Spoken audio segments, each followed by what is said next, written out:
You look at the reign that Alex Palou has had over the NTT IndyCar series the last few years. It isn't just because of some of the different things we've had this year, like the hybrid and kind of being able to adapt well. It's because Alex Palou is just a stellar race car driver. I mean, being able to break through in the biggest way possible in the Indy 500 on an oval, I mean, that's phenomenal. I feel like that is going to give him, I don't want to say courage or confidence, because this man is a great race car driver. He has enough courage and confidence, but drivers always talk about that when you break through for that first win, no matter if it's like an oval win or a road course win or something like that, you know how to win. You know what every piece of the puzzle takes. And now I think that's going to transfer over into oval racing. And absolutely, I think it makes him up there with some of the greats. It absolutely puts him up there with some of the greats of the Speedway.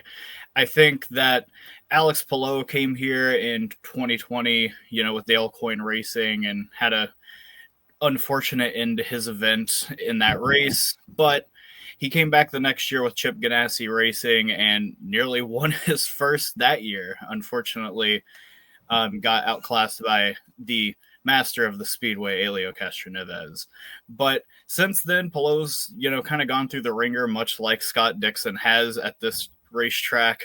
And it's really just rewarding to see a guy who has had such a bang on year, just such an incredible, stellar season to this point, go out and kind of shake the oval monkey off his back, proverbially speaking.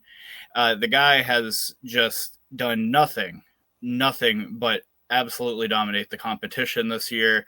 And while the race still kind of looked like it had a pretty open ending there for a while, it seemed like after Palou took the lead and got behind those RLL cars to help him continue to save fuel, that the race was pretty much over because, as we know, Palou is teammates with the, illustrious Scott Dixon, and we all know how Scott Dixon is about saving fuel late in these races. I'm sure he's learned a thing or two from his veteran teammate in Palou. So, yeah, I just think that Alex Palou, you really got to tip your cap to him. Barry Wanzer and that entire 10 team at Chip Ganassi Racing, they put in a phenomenal effort all month of May long, and they ended it out putting their faces on the Borg Warner Trophy. Yeah, absolutely. Well-deserved victory for Alex Palou.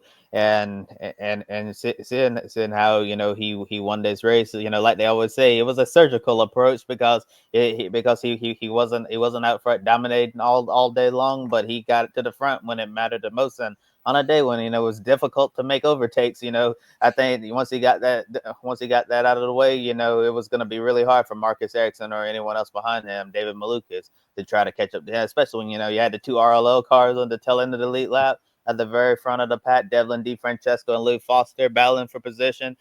Some of the drivers were really frustrated, with what they were doing up there. They were like, hey, just get out of the way, and just let the leaders race. But, they decided to race amongst themselves, and that's that. But I'm sure those drivers are going to have a long memory when they think back of how those drivers racing. But getting back to Alex Palou on yesterday in the pre-race show, we were talking about how a driver's career, despite winning many IndyCar championships, how the career would not be complete without winning an Indianapolis 500. Now, Alex Palou has checked off that illustrious box from his career, so now we don't have to worry about it. Will Alex Palou win an Indy 500?